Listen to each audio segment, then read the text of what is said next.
Welcome to video lecture series for class 12, and we were doing problem based on Gaussian law which was asked in previous year CBSE board question। और इसमें से एक question next question है मेरा जो कि 2018 में आया है और इसमें दो पार्ट्स हैं। पहले पार्ट में पूछा गया है use Gauss law to derive expression for electric field due to a straight uniformly charge infinite line of charge density lambda coulomb per metre. ये आपको इस तरीके से line charge straight uniformly charge आपका इन्फिनिटली लॉन्ग लाइन चार्ज है और उसके लिए आपको इलेक्ट्रिक फील्ड का इक्वेशन डिराइव करना है। ये तो simple infinitely long straight conductor का जो डेरिवेशन है जो पहले वीडियो में मेंशन किया हुआ है उसे देख लें, वो आपको डिराइव करना था पहले पार्ट में। I am going to do the second part. Second part आपका है find a work done bringing a charge Q from perpendicular distance r1 to r2 where r2 is more than r1। यानी आपको work done निकालना है अगर किसी charge Q को perpendicular distance में r1 से r2 मूव करें और ये भी दिया गया है कि r2 जो है वो r1 से ज़्यादा है। क्योंकि ये जो पार्ट है ये इसी पार्ट का क्वेश्चन का ही पार्ट है, यानी यहाँ पे आप मान लीजिए वर्क डन करना पड़ रहा है। यहाँ पे ये चार्ज की बात हो रही है और इस चार्ज पे जब मूव करा रहे हैं तो यहाँ पे जो इलेक्ट्रिक फील्ड है जिसकी प्रेजेंस में ये चार्ज मूव कर रहा है वो लीनियर चार्ज डेंसिटी की फील्ड ही है। यानी यहाँ पे अज्यूम करेंगे कि ये जो लीनियर चार्ज है इसकी वजह से जो आपकी इलेक्ट्रिक फील्ड है उसकी प्रेजेंस में आपको किसी चार्ज क्यू को r1 से r2 परपेंडिकुलर डिस्टेंस में अगर मूव कराना है तो कितना वर्क डन करना पड़ेगा। Just first consider this linear charge this. आपको यहाँ पे ये आपका लीनियर चार्ज है, suppose this is the charge distributed on this. क्योंकि इस तरह का कंसेप्चुअल क्वेश्चन है, ऐसा कोई ज़रूरी नहीं है कि आप डायग्राम बनाएं, लेकिन दिस विल हेल्प यू। तो अभी परपेंडिकुलर डिस्टेंस मान लीजिए कोई पॉइंट मैं ले रही हूँ, ये स्ट्रेट कंडक्टर है, किसी भी पॉइंट यहाँ बात करें चाहे यहाँ बात करें चाहे इधर बात करें, किसी भी रीजन में मान लीजिए कोई पॉइंट है P जो कि आपका r1 डिस्टेंस पे है और इस पॉइंट यानी r1 डिस्टेंस से चार्ज Q को आपको डिस्प्लेस करना है। जब मान लीजिए P है तो ये P डैश पे, और ये जो P डैश है ये पॉइंट इस जो आपकी जो ये लाइन चार्ज है इससे r2 डिस्टेंस पे है। तो आपको बोलना है, आपको फाइंड करना है work done in moving this charge from r1 distance to r2 distance r2 with. अब यहाँ पे किसके रिस्पेक्ट में परपेंडिकुलर डिस्टेंस बात की गई है, यानी कि जो ये लाइन चार्ज है इसी की परपेंडिकुलर डिस्टेंस में r1 से आपको r2 मूव कराना है, क्योंकि it is given that r2 is more than r1। Question में गिवन है ये। तो वर्क डन, अगर आप क्लास 11 का बिल्कुल ध्यान हो, क्योंकि अभी आपने टॉपिक वह नहीं पढ़ा होगा, फिर भी work done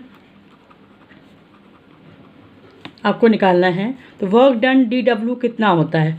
work done it is force into displacement. If you remember small work done is force into displacement.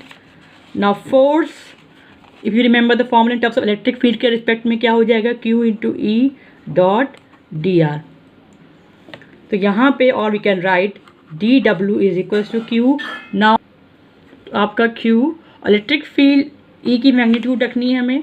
अगर हम खाली अगर आपको केवल मैग्नीट्यूड की बात करें अगर हम लोग, क्योंकि डॉट प्रोडक्ट है मैग्नीट्यूड करने से पहले मैं बता देती हूँ कि Q E डॉट dr मतलब E dr cos theta. If you know simple formula क्या होगा, ये E dr cos थीटा।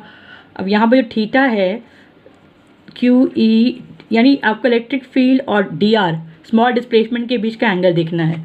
तो अगर हम यहाँ पे देखें तो इलेक्ट्रिक फील्ड लाइन किस तरीके से आपका इस तरीके से है, इस डायरेक्शन इलेक्ट्रिक फील्ड लाइन भी इस रेडियली परपेंडिकुलर डायरेक्शन में होती हैं। If you remember line charge के लिए इस तरीके से सिलेंड्रिकल होगी, रेडियली बाहर की तरफ होगी, चाहे इस तरह करें चाहे इस तरफ करें, दोनों तरफ इलेक्ट्रिक फील्ड लाइन्स होती हैं इस तरीके से। तो direction of electric field line is like this and direction of radius distance vector जो कि लाइन से परपेंडिकुलर डिस्टेंस पे है, यानी इस डायरेक्शन में वो भी है, यानी वेक्टर r अगर हम लें तो जो r स्मॉल डिस्प्लेसमेंट है वो भी आपका सेम डायरेक्शन में है। E किस डायरेक्शन में ही आपका r डिस्प्लेसमेंट वेक्टर भी है, यानी इस केस में थीटा कितना हो जाएगा 0। तो आपका यहाँ पे E dr cos 0 ये आपका हो जाएगा Q E dr। तो अब हम यहाँ पे रखते हैं इसको फिर से, और we can write work done dW is equals to Q E dr। यहाँ पे डॉट प्रोडक्ट की जगह डायरेक्ट रख लिया हम लोगों ने यहाँ पे। अब Q what is the value of electric field? If you remember For line charge density, the magnitude of electric field E for line charge which is infinitely long, उसके लिए मैग्नीट्यूड इलेक्ट्रिक फील्ड कितना होता है, lambda upon 2 pi epsilon naught R. ये आपको याद होगा, where lambda is surface charge, sorry not surface, lambda is line charge density.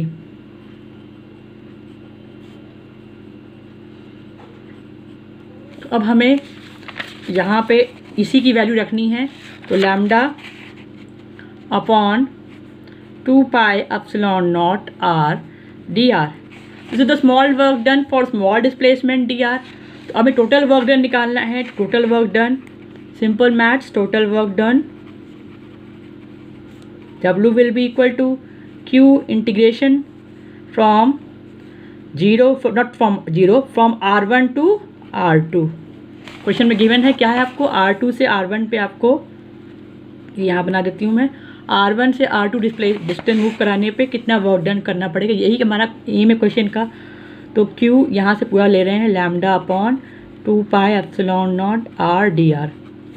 तो ये आपका हो गया, lambda upon 2 pi epsilon not भी आपका कांस्टेंट है और Q तो high constant, lambda Q upon 2 pi epsilon not बाहर ले लिया। इंटीग्रेशन R1 से R2 तक, यहाँ पे 1 अपॉन आर डी आर। तो you know 1 upon R D R integration formula, standard formula है, क्या होता है, लॉग टू द बेस ई, इसे बोलते हैं natural log.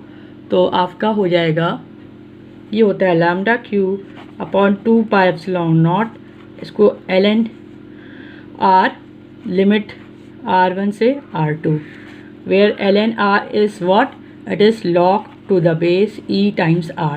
This is the formula for integration of 1 upon x dx। Simple formula है 1 upon x D x. ये भी होता है, पावर वाला भी होता है जिसमें ऐड सब्सट्रैक्ट कर सकते हैं, पर अभी इस फॉर्म में ले रहे हैं। तो ये आपका हो जाएगा ln q upon 2 pi epsilon not. अब लिमिट रखते हैं, तो ln upper limit minus ln lower limit. Putting this values आपका आ जाएगा यहाँ पे वर्क डन W कितना आया था आपका, lambda Q upon 2 pi epsilon naught, this is the constant thing, lambda Q upon 2 pi epsilon naught ln R2 minus ln R1 आया था।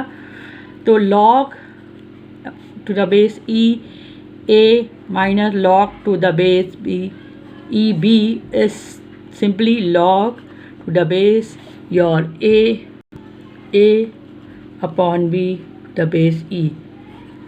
ये फॉर्मूला होता है, और यू कैन लॉग मतलब यहाँ पे फिर ln is log to the base E। तो यहाँ पे आपका आ जाएगा lambda Q upon 2 pi epsilon naught ln R2 by R1। This is the formula for work done, and this was only part of 5 marks question, may be 1 और 2 marks का, बस 2 marks का क्वेश्चन था ये। और सिंपल, क्योंकि हमने यहाँ पे केवल एक फॉर्मूला डायरेक्ट यूज़ किया था, सिंपल फार्मूला डायरेक्ट यूज़ किया था electric field due to line charge density का, और केवल वर्क डन को पुट करके फॉर्मूला में पुट करके हमने ऑब्टेन किया है यहाँ पे expression for total work done. This is another beautiful problem. This is an example from NCERT and this was asked in CBSE also and in AIMS 2018. This is a part of, this is an NCERT example. Let us see this question. An atom was earlier assumed to be a sphere of radius a। एक atom है जिसको पहले assume किया गया था वो sphere है, जिसका रेडियस a है, and positively charge point nucleus of charge Zi at centre. तो पहले हम एक एटम कंसिडर करते हैं, इसके लिए let us solve the problem. तो ये एक एटम है जिस पे आपका पॉइंट चार्ज है, सॉरी ये आपका एटम है जिस पे आपका पॉइंट चार्ज है, और आपका ये स्फेरिकल शेप आपका दे रखा है, आपका स्फेयर है जिसका रेडियस दे रखा है आपको a, आपको ये रेडियस दे रखा है इसका a। देन पॉइंट, अब यहाँ पे जो ये आपका एटम है positively charge point nucleus of charge Zi at its centre, centre पे पॉजिटिवली चार्ज पॉइंट न्यूक्लियस है, ताकि कह सकते हैं एक पॉइंट चार्ज है जो कि सेंटर पे है, जो कि न्यूक्लियस है इस एटम का। And this nucleus was believe to be surrounded by uniform by uniform density of negative charge that made the atom neutral as a whole।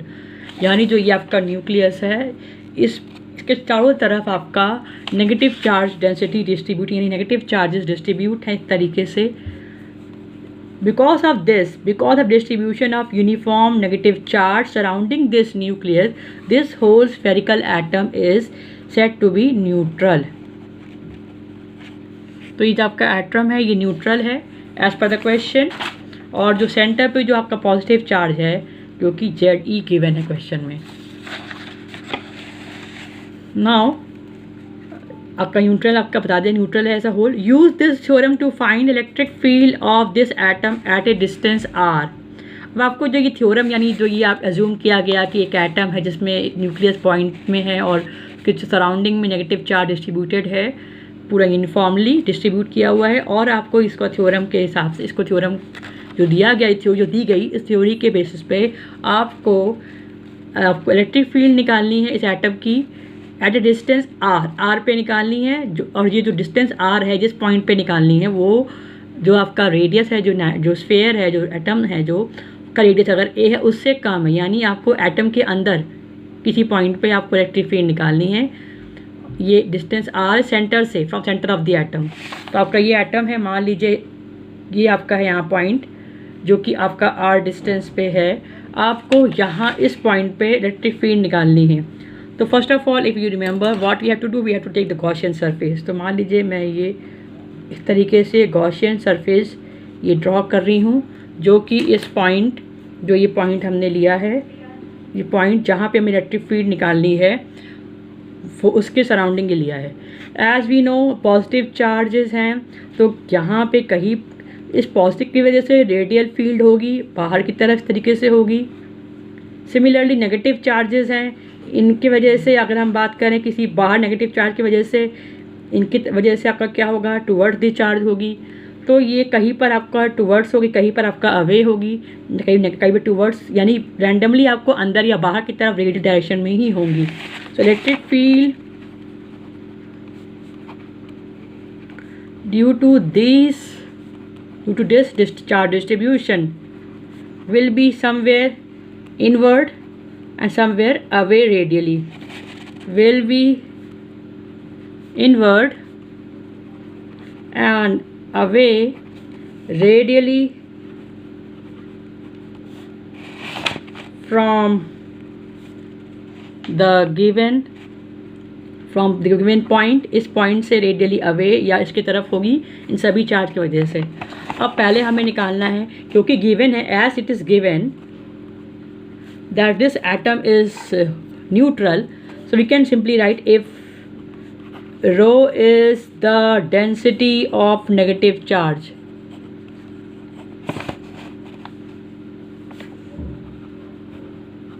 अगर हम अज्यूम कर लें कि रो डेंसिटी है तो आपका इस पूरा स्फेयर में जिसमें नेगेटिव चार्ज इनफॉर्मली डिस्ट्रीब्यूटेड है जो कि एक स्फेयर है जिसका रेडियस A दे रखा है, तो आपका टोटल जो चार्ज है न्यूट्रल है, यानी कि पॉजिटिव चार्ज कितना है +ZE, ठीक है, उतना ही आपका नेगेटिव चार्ज भी होगा तभी आपका टोटल चार्ज 0 होगा। तो अगर हम इसको इन टर्म्स ऑफ वॉल्यूम लिखें, डेंसिटी के टर्म में लिखें, तो नेगेटिव चार्ज डिस्ट्रीब्यूटेड है पूरा वो स्फेयर में, स्फेयर का वॉल्यूम होता है 4/3 πa³। यहाँ पे रेडियस R की जगह पे A दे रखा है πa³, the volume into density. तो ये पूरा जो आपका होगा टोटल इतने वॉल्यूम में आपका डिस्ट्रीब्यूट किया होगा, और so negative charge plus positive charge. Negative charge मतलब if rho is the charge density, sorry rho is the density of the negative charge. अगर रो आपका नेगेटिव चार्ज की डेंसिटी है तो density into volume will give total charge of negative. Total negative charge plus total positive charge, इसका magnitude definitely 0 होगा क्योंकि ये atom neutral है। तो यहाँ से आपका आ जाता है, वी कैन राइट सिंपली, इसको इधर ले जाएंगे तो आपका डेंसिटी अगर हम निकालें तो -3ZE/4πa³, ये आपका आ जाएगा total negative charge, total negative charge.